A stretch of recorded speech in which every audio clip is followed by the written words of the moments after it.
বর্তমান সময়টা সব থেকে বড় সত্য। এই সময়ের আগে যেটা ছিল সেটা অতীতের সত্য, আর এই মুহূর্তে যেটা আছে সেটাই বর্তমানের সত্য। আপনি আগের মুহূর্তে কি ছিলেন তাতে কিছু যায় আসে না।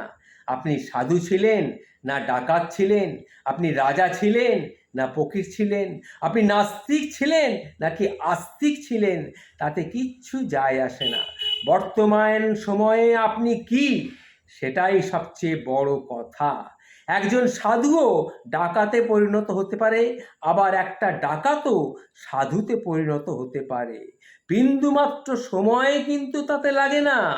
এই মুহূর্তে যদি আপনি আনন্দের অসীম ধারায় ভিজতে থাকেন, তাহলে সেটাই আপনার জীবনের পরম সত্য।